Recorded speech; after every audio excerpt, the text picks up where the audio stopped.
Entramos a nuestro tercer segmento de Periodismo Libre en vivo en esta emisión número 77 de este 1 de junio. Ya llegamos a la mitad del año. Este es nuestro programa número 77 de Periodismo Libre en vivo.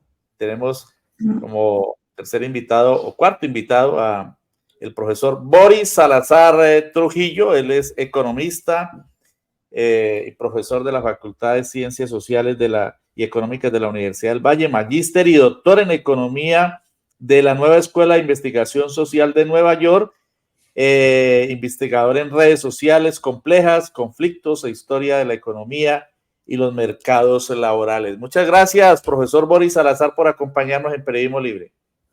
Gracias a ti, Luis Alfonso, por esta invitación al programa, un programa independiente de opinión que has mantenido en Colombia contra viento y marea, en todas las dificultades, y creo que es un espacio importantísimo porque en Colombia los medios están pues dominados por ciertos intereses privados que lo primero que hacen es no informar. Y este medio me parece que es fundamental para tener una tribuna de opinión donde realmente, digamos, se haga un análisis de las situaciones y de la política nacional. Muchas gracias. De eso se trata, profesor. Cada fin de semana hacemos este espacio en vivo al que se conectan numerosas personas y después queda grabado automáticamente. Terminamos. Nosotros después, digamos, presentamos el espacio general, pero también extractamos o sacamos las diferentes entrevistas y las ponemos también como contenidos específicos para facilitar el acceso de nuestros seguidores. Es una lucha también para romper el cerco mediático, lo que denominamos las hegemonías de los medios tradicionales, de las élites de la derecha, de la extrema derecha en nuestro país, que son tan poderosas y tienen unas maquinarias tan portentosas y multimillonarias. Y además de eso, para que sirvan estos contenidos de herramienta a las comunidades, a la ciudadanía, para que tengan otros elementos de juicio y puedan llevar adelante sus luchas, ¿no?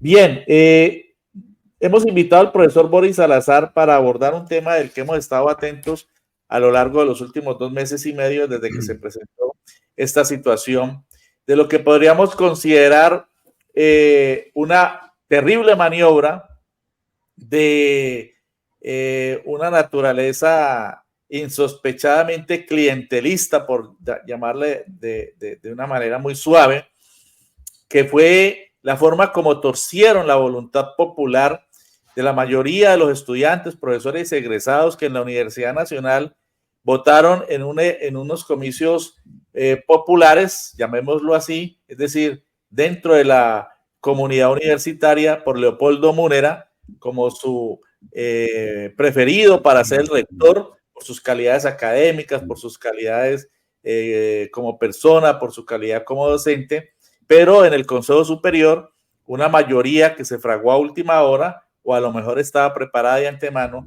pues dio al traste con esa voluntad popular. Y el profesor Boris Salazar ha escrito un muy interesante artículo, como muchos de los que él escribe, en el que desenmascara lo que ocurrió. Se titula La autonomía universitaria no es la autonomía de los saqueadores. Un titular además muy poderoso. Y allí desenmascara lo que denomina la camarilla y cómo fraguaron este golpe a la democracia, que ahora pues tratan de disfrazar como autonomía universitaria, y de ahí el título. Coméntenos, profesor Boris Salazar, acerca de esa camarilla y cómo se fragó este golpe que escogió, entre comillas, eligió a un rector que fue a una notaría y se autoposesionó, Ismael Peña. Sí, la posesión ante un notario de Bogotá del señor José Ismael Peña es como el último acto de toda la comedia y de todo el proceso, digamos, de corrupción sobre el cual se basó en la designación de señor Peña como rector de la Nacional. No es un evento aislado. Esto viene, la Universidad Nacional de Colombia está bajo el control de una camarilla de rectores, exrectores, directivos que han además construido, han creado empresas público-privadas en la nacional que contratan con la universidad, que contratan servicios, asesorías, estudios con la Universidad Nacional y con otros entes privados y públicos de Colombia.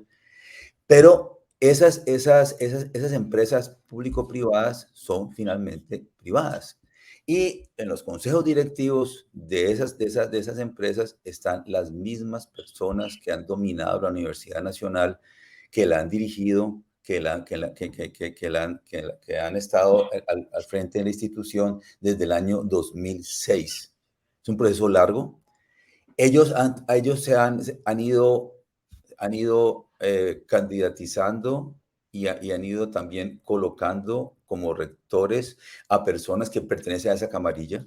El último de esa serie de rectores que vienen de esa camarilla que está, digamos, saqueando la universidad, que tiene negocios privados en la universidad, es José Ismael Peña. Como decía el candidato, el profesor Leopoldo Múnera, no conocemos ninguna posición, no conocemos ninguna idea, no conocemos ningún artículo desde el señor Peña sobre la Universidad Nacional de Colombia. Él no sabemos qué piensa de la universidad, no sabemos qué quería hacer con la universidad, simplemente fue nombrado por esa camarilla para que fuera el reemplazo de Dolly Montoya. Es más, en el periodo anterior, cuando estaba terminando la rectoría de Dolly Montoya, él fue rector encargado varias veces. Y como rector encargado, además usó los recursos públicos para hacer su campaña electoral también. Entonces, el señor Peña estaba actuando como vicerrector de la sede de Bogotá, al mismo tiempo era candidato a la rectoría y usaba los recursos públicos para hacer su campaña. De hecho, incluso estuvo en una entrega en una ceremonia de graduación en una de las sedes de la Nacional, creo que en la sede de Amazonas, y lo hizo, digamos, por encima y reemplazando a la persona que debía hacer esa entrega de graduación. Ese acto fue publicitado, salió en la televisión, en los medios de la Universidad Nacional. Entonces, lo que hay en Nacional es lo siguiente. Desde antes de que se hiciera la consulta, hay que decir dos cosas. Primero, en la Universidad Nacional no hay elección popular o democrática de rector. Hay un proceso de consulta que llama o invita a presentar sus preferencias a estudiantes, profesores y egresados, que tienen una ponderación, digamos. Creo que los que tienen el mayor peso de sus votos son los profesores, después están los estudiantes y por último los egresados. Esa consulta, el resultado de esa consulta, sin embargo, no es vinculante. Por otra parte, no es un proceso electoral democrático y el rector se designa en una reunión del Consejo Superior. Lo que hizo esta camarilla, dirigida y coordinada por el exrector Ignacio Mantilla, fue tener una mayoría previa a la reunión en la cual se hacía la designación del rector.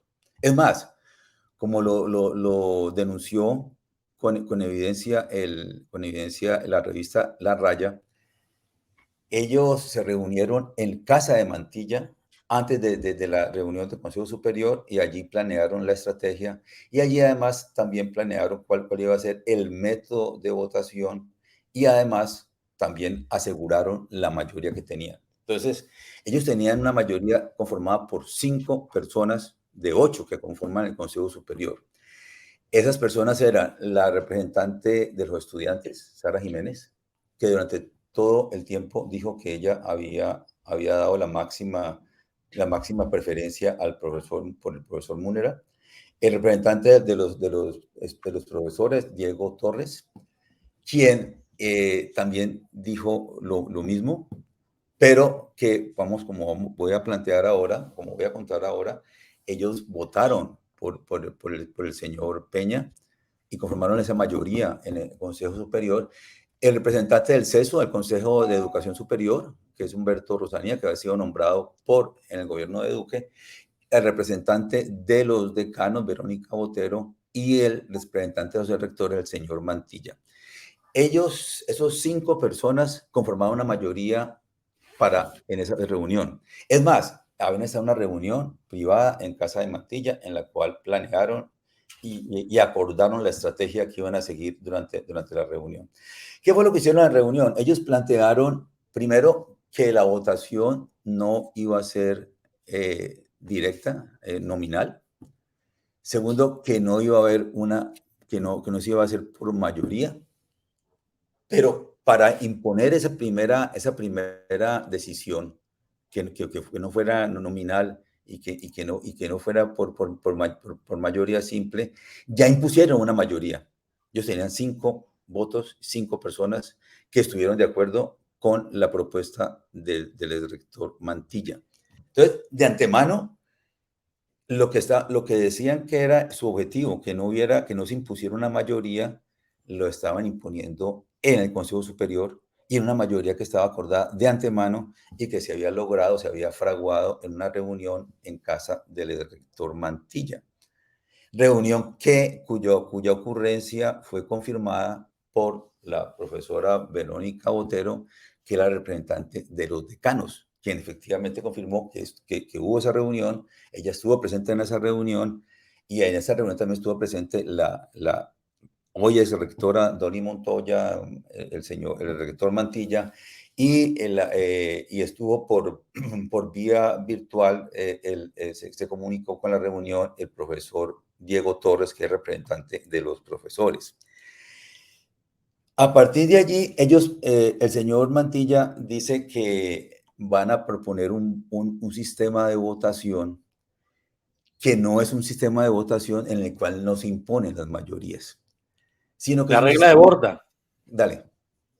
La Sí, regla de Borda que usted denuncia. la regla de Borda, correcto. Pero fue una regla de Borda deformada, pervertida por el señor Mantilla. ¿Qué hace el señor Mantilla? La regla de Borda lo que hace es que en lugar de que se imponga una mayoría simple, los candidatos reciben las preferencias. Digamos, si hay 5 candidatos, hay una puntuación de 1 a 5. Las personas le dan la mayor votación o mejor, la mayor preferencia a la persona que creen que es la que está más capacitada para esa posición. Y la mayor es 5, la última es, por supuesto, es 1, eran 5 candidatos que había en ese momento. El método de Borda lo que quiere hacer es que se descubra un candidato que es preferido por la mayoría, pero no es el candidato que está en la peor situación posible en términos de las preferencias de las personas votantes. Entonces, es una especie de candidato o de ganador que resulta de manera espontánea de esas preferencias que plantean las personas. Y la idea fundamental y la idea que tenía Mantilla era que de esta manera no se imponía ninguna mayoría. Pero de entrada ellos ya habían impuesto una mayoría en la votación del procedimiento. Segundo, ¿qué es lo que hacen con Borda? Borda se supone que se hace una sola vez, no puede haber rondas de eliminación. El señor Mantilla inventa lo de las rondas de eliminación. Las rondas de eliminación se hicieron para eliminar al candidato Leopoldo Múnera. Entonces, en la primera ronda, tanto el representante de los profesores como la representante de los estudiantes le dieron la mayor preferencia, que era 5 puntos al candidato Leopoldo Múnera. Igual lo hicieron la ministra de Educación, Aurora Vergara, y las 2 representantes del gobierno del presidente Petro. Él ganó la primera ronda, pero inventaron una segunda ronda. Las rondas siguientes de eliminación se hicieron para manipular estratégicamente la votación. Entonces, en la siguiente ronda, las mismas personas, el representante de los profesores y la representante de los estudiantes, le pusieron la peor preferencia, el menor puntaje al profesor Múnera, y le dieron el mayor puntaje al otro candidato, al señor Peña. En esa segunda ronda es eliminado el profesor Múnera, que era la idea desde un principio. Desde un principio, además, las tres personas que estaban allí por la camarilla, digamos, que domina la nacional, el señor Rosanía, el ex rector Mantilla y la representante de los decanos, le habían puesto el peor puntaje al profesor Múnera y le habían puesto el mayor puntaje al señor Peña. Cuando hacen esas rondas de eliminación, y al cambiar su preferencia, el proceso se hace ilegal. ¿Por qué? Porque en ese tipo de procedimientos uno no puede cambiar sus preferencias y menos las puede cambiar con objetivos estratégicos. ¿Cuál es el objetivo estratégico? Era excluir al profesor Múnera y darle la mayoría, darle, digamos, el triunfo al señor Peña. Entonces hay una deformación del método de Borda. De hecho, el filósofo Borda, que era un filósofo, digamos, que viene de la Revolución Francesa, decía que su método era para personas honestas.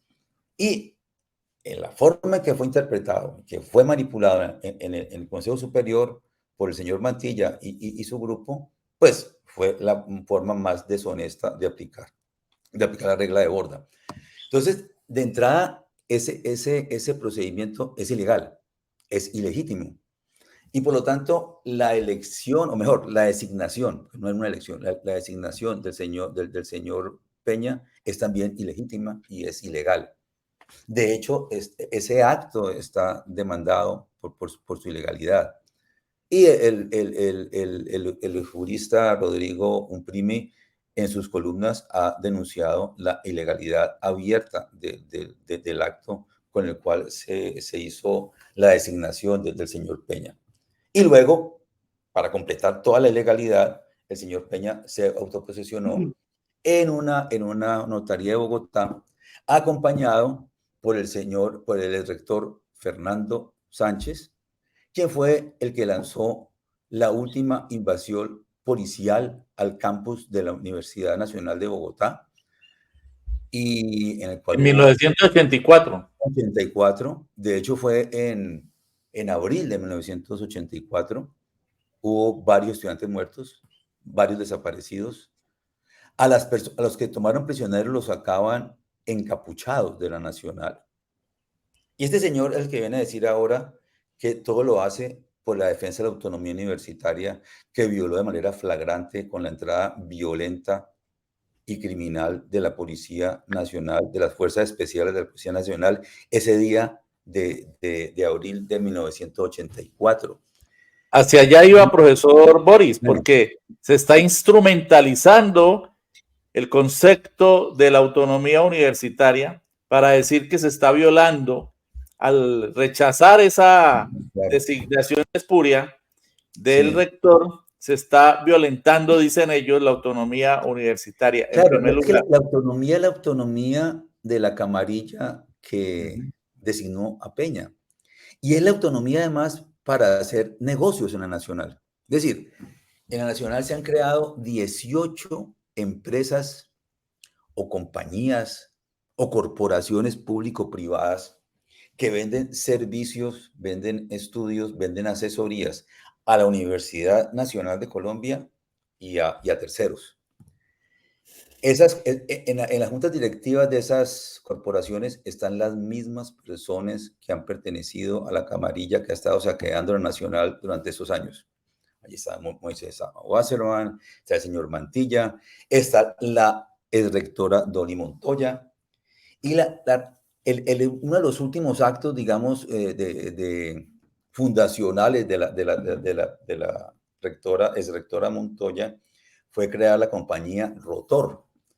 Esa compañía que hace estudios y hace asesorías en ingeniería, en otro tipo ese tipo de actividades, recibió hizo contratos por 170.000 millones en 2023, con una deuda altísima, o sea, los costos operativos son gigantescos, las ganancias son muy pequeñas para esa compañía, y lo que uno entiende es que esos costos, a través de esos costos tan altos, sale el dinero hacia personas que están en las juntas directivas de esas corporaciones. Entonces, allí lo que se ha creado allí lo que hay es una camarilla que ha estado creando empresas privadas en la nacional, que ha estado saqueando los recursos de la nacional, que contrata con la misma Universidad Nacional, que en un acto que es evidentemente ilegal, y que además ha mantenido el control de la universidad en las últimas 2 décadas. Es tan grande la cantidad, digamos, de dinero que está de por medio, los recursos están de por medio, que obviamente hicieron este esfuerzo, hicieron toda esta manipulación para que fuera designado una persona perteneciente a la camarilla como es el señor Peña. El señor Peña además nunca ha dicho cómo va a dirigir la Universidad Nacional, no tiene ninguna posición, no ha escrito nada con respecto a la educación superior ni con respecto al futuro de la Universidad Nacional, pero sí es miembro de varias de esas juntas directivas y sí recibió viáticos el año pasado y el anterior por más de 200 millones, como también recibió viáticos por más de 200 millones de la directora Dolly Montoya, y como recibió 300 millones en viáticos el representante de los profesores, el señor Diego Torres, que además en la Nacional han inventado una nueva categoría, digamos, para el sistema de saqueo que se llama los servicios académicos remunerados. El señor Torres recibió 48 millones de pesos en el año 2023 por servicios académicos remunerados, contratados con la sede de la Universidad Nacional en Medellín, además. Entonces, todos ellos tienen intereses privados, propios, personales en estas compañías. Están recibiendo dineros adicionales de parte de la Universidad Nacional, pertenecen a las juntas directivas de estas corporaciones y han montado un sistema en el cual tienen el control político de la Universidad Nacional y por otra parte tienen el control económico de estas corporaciones y han convertido a la Nacional en lo que Leopoldo Munera decía muy bien, en una universidad que presta servicios o que vende servicios en el mercado. Entonces hay una deformación en el uso de los recursos, que son recursos del Estado, son recursos de los colombianos. La Universidad Nacional es la universidad de los colombianos. A la Universidad Nacional van los mejores estudiantes de Colombia. Y es la universidad también que tiene los mayores recursos, el mayor presupuesto y también tenía la mejor investigación en Colombia. Ese lugar lo ha ido perdiendo sistemáticamente porque los recursos se han desviado hacia la venta de asesorías, de servicios y de estudios, que además tienen unos niveles de contratación altísimos, son contratos muy grandes y que por supuesto lo que está de por medio allí es el acceso y el control de esos recursos. Y por eso también ha sido la lucha por todos los medios que esta camarilla ha librado para nombrar y para designar como rector al señor Peña, que obviamente quería seguir haciendo lo mismo que han venido haciendo los últimos 20 años.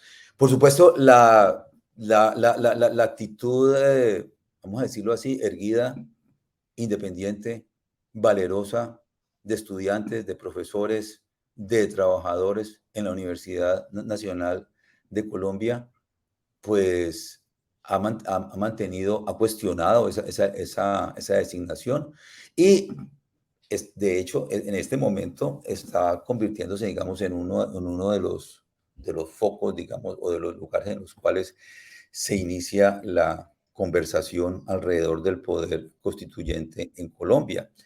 Gravísimo, profesor, lo que usted denuncia, gravísimo, porque lo que está mostrando es el trasfondo de esa lucha que está dando esta camarilla, lucha para defender sus intereses, ¿no?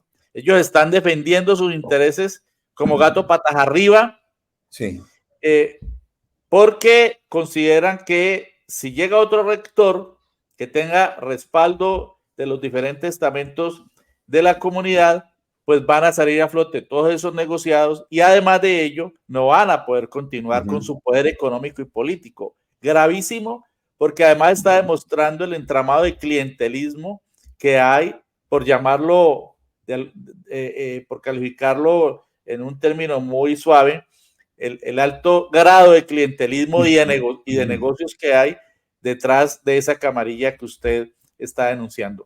Pero además de eso, en su artículo usted dice que hubo estamentos o representantes de estamentos que en primer término, en la primera ronda, votaron por el profesor Munera y después cambiaron extrañamente su voto. Es más, dice que en una comunicación de uno de esos representantes le dijo a otro vocero de la universidad lo que usted califica como el tipo de personas que está maleducando la camarilla que saquea a la universidad. Esta persona le dijo a su interlocutor: tiene más reversa un vómito que el nombramiento de Peña en la rectoría. ¿Qué tal el lenguaje? Eso lo dice lo bajo del lenguaje en la principal universidad de nuestro país, profesor Boris. Coméntenos acerca de esto. Estudiantes, claro, lo que tú dices es totalmente correcto. Esa muchacha, que es una persona joven, que es representante de los estudiantes, habla en ese lenguaje mafioso, clientelista, casi que delincuencial o criminal. Le dice más reversa, tiene un vómito que el nombramiento del profesor Peña. Pero es más, le está ofreciendo un equipo de rayos X al representante de los estudiantes de la sede de Amazonas. Es la oferta que le hace. Un estudiante, ¿cómo va a ofrecer un equipo de rayos X? Ella es una ordenadora del gasto, pero lo estaba haciendo.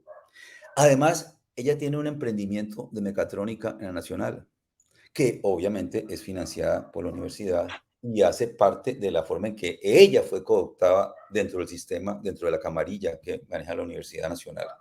Entonces, todos ellos están recibiendo ingresos, todos ellos tienen intereses privados y este representante, el lenguaje que usa es el lenguaje pues soez y bajo. Uno dice, bueno, pero ¿qué tipo de educación le están dando a personas como ella en la Nacional para que se exprese de esa manera y para que además le ofrezca un equipo de rayos X al representante que entre otras cosas le dijo que no? Y eso también hay que reconocerlo. O sea, el representante del Amazonas le dice, no, nosotros no estamos por el señor Peña, no estamos a favor de su nombramiento y por lo tanto no recibimos el regalo. Ese regalo era para que apoyara el nombramiento de Peña.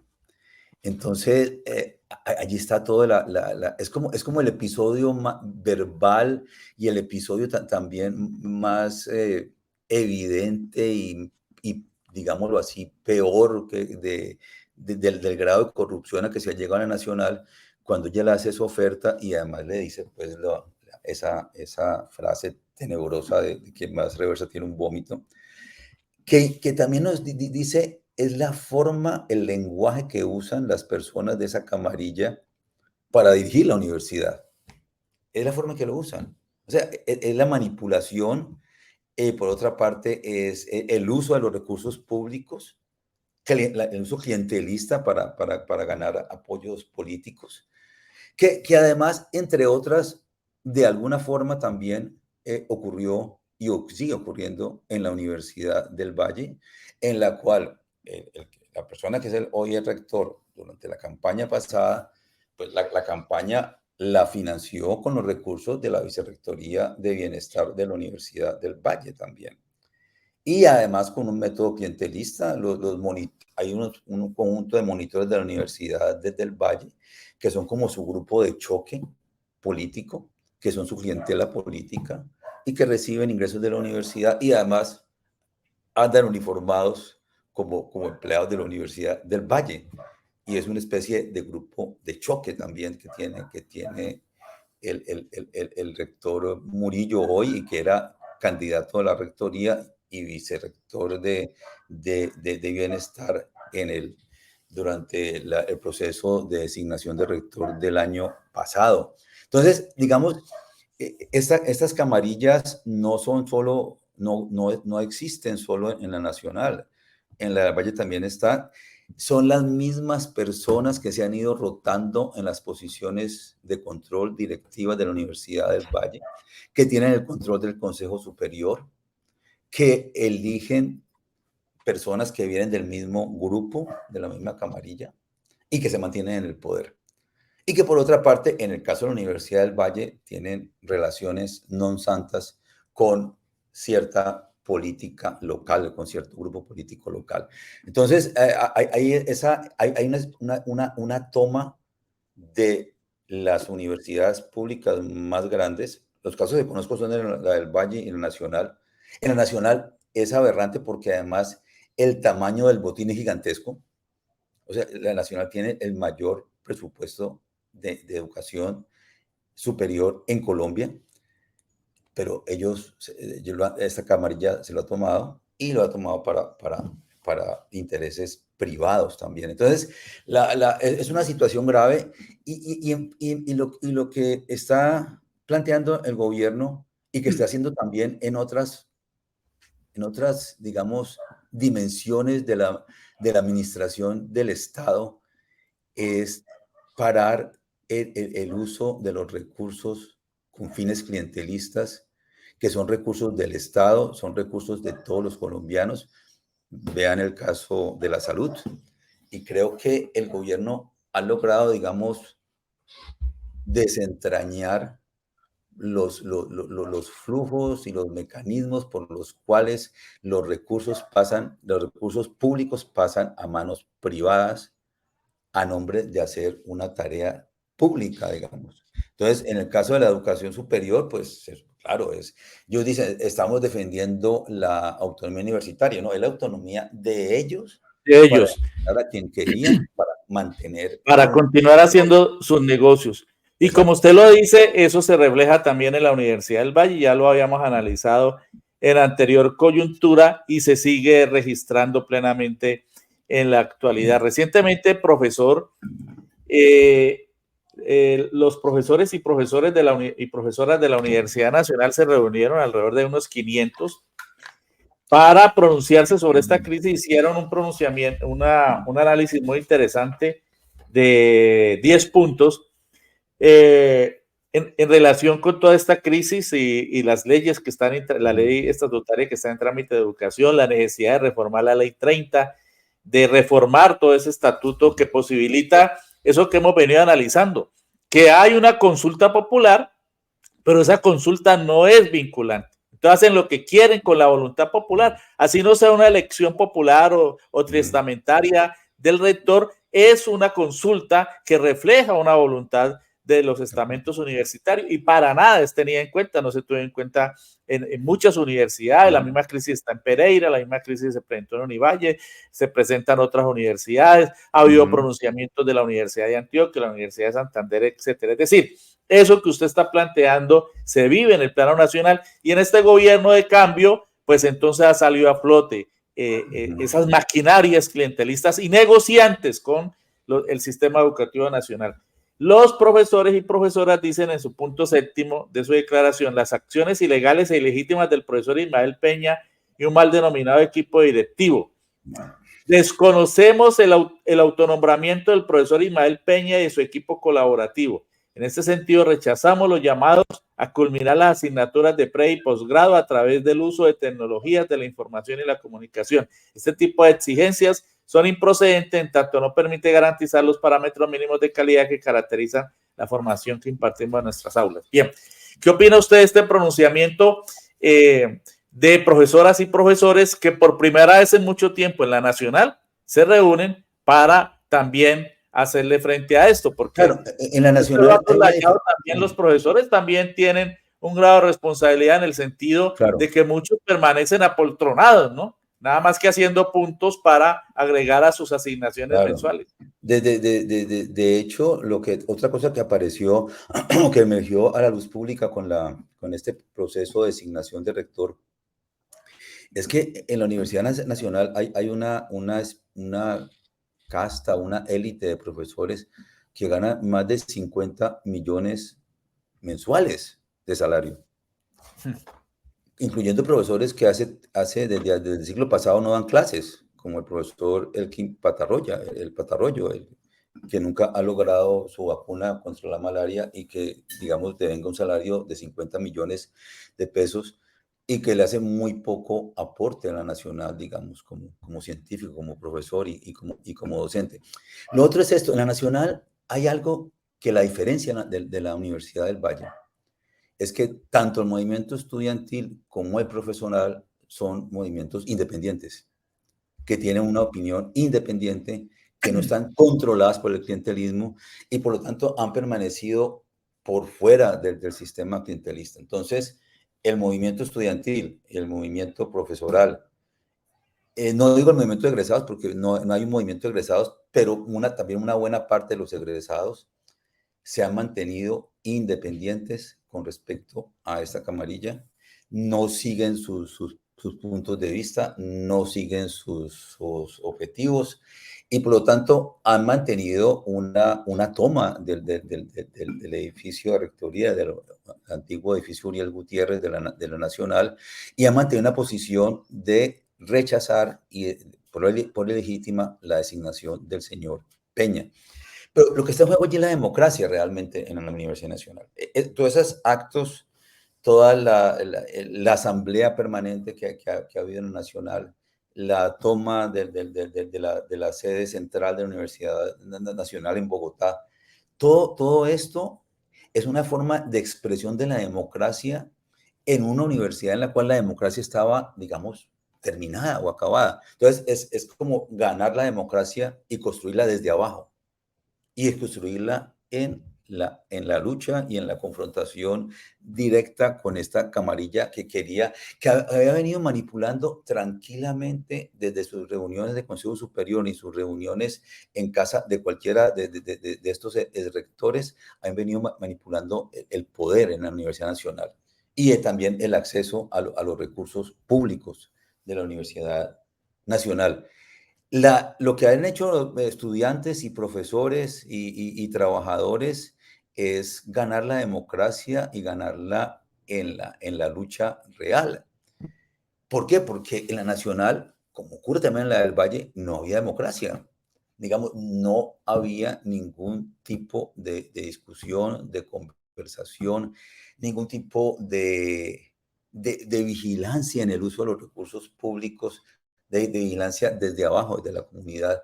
Y por tanto, tanto profesores como estudiantes, como trabajadores no tenían nada que decir, no tienen un espacio para participar en la dirección de la universidad.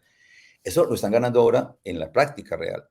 Y lo que demuestra esta designación ilegítima es que es una pequeña camarilla que, utilizando el hecho de que no hay democracia en la nacional, se ha logrado mantener y se ha logrado eternizar en el poder en la Universidad Nacional. Todo esto ha saltado en pedazos, ¿por qué? Porque de un momento a otro, pues la democracia se abrió y regresó a la nacional y lo ha hecho en medio de una lucha que a mí me parece muy valiente. El movimiento estudiantil no está cooptado. Cooptaron a la representante estudiantil, a la estudiante Sara Jiménez, que es empresaria además en la Universidad Nacional y que ha sido cooptada, digamos, por esta camarilla. Pero el estudiantado de la Nacional y el profesorado son independientes y están construyendo la democracia en este momento desde abajo, en la práctica, y eso es un ejemplo para el resto de universidades públicas del país.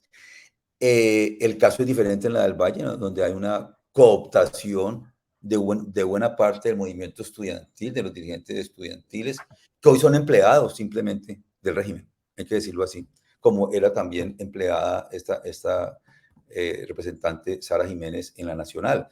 el sistema clientelista en la del Valle mencionado más, no se ha logrado construir una democracia desde abajo.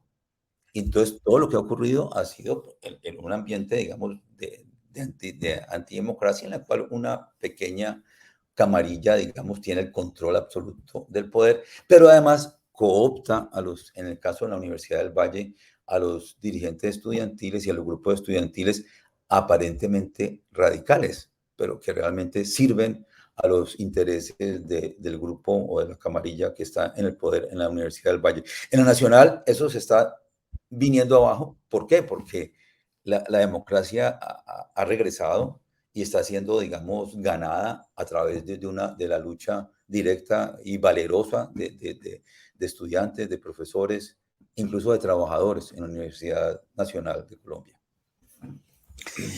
Y para concluir, profesor Boris Salazar, dejo aquí esta reflexión de Osmel Calder, uno de nuestros seguidores en Periodismo Libre en Vivo, quienes teníamos la esperanza de que la Universidad Nacional era un espacio libre de corrupción. Por ser la sede del conocimiento, quedamos con dolor en los huesos, dice él, con tanta podredumbre ilustrada. Yo creo que esto resume muy bien, ¿no? Esa expresión es perfecta, es podredumbre ilustrada, porque todo esto lo han hecho a nombre de la academia, de la ciencia, de los valores democráticos. Entonces, ellos invocan la ciencia, invocan la ilustración, invocan la democracia, invocan la autonomía para hacer sus tropelías en la Universidad Nacional. Entonces, claro, y es lo peor, porque además es una camarilla ilustrada, es una podredumbre ilustrada, que es la máxima perversión posible de la función de docente y de educación que tienen los profesores universitarios y que tienen y los científicos y los investigadores en nuestras universidades. Se ha deformado totalmente y se ha convertido en otra cosa, ¿no? En una camarilla que tiene intereses privados, personales.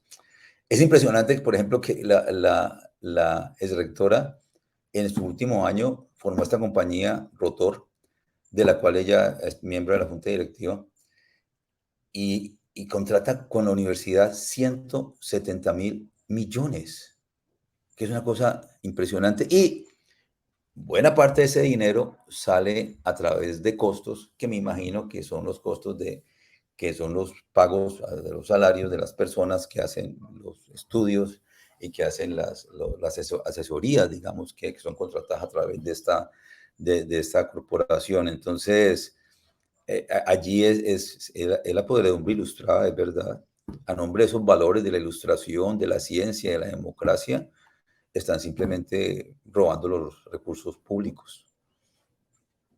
Ahí quedan las gravísimas denuncias y valerosas que hace el profesor Boris Salazar sobre la podredumbre ilustrada en la Universidad Nacional, que a través de una camarilla quiere mantener el poder económico y político en la más importante universidad de nuestro país. Para la reflexión, elementos de análisis y de denuncia muy importantes que ojalá sirvan de sustento para que ese movimiento que se ha iniciado en la Universidad Nacional, que continúa con la Asamblea Permanente de Profesores y Estudiantes, pues finalmente redunde en que haya verdadera democracia en nuestro principal centro de educación superior. Muchas gracias, profesor Boris Salazar Trujillo, por acompañarnos en Periodismo Libre.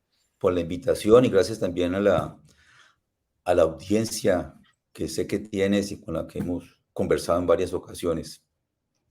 Y con la que hemos interactuado hoy. Muchas gracias, profesor. Gracias a ti. Ahí queda toda esta denuncia tan bien documentada del profesor Boris Salazar Trujillo.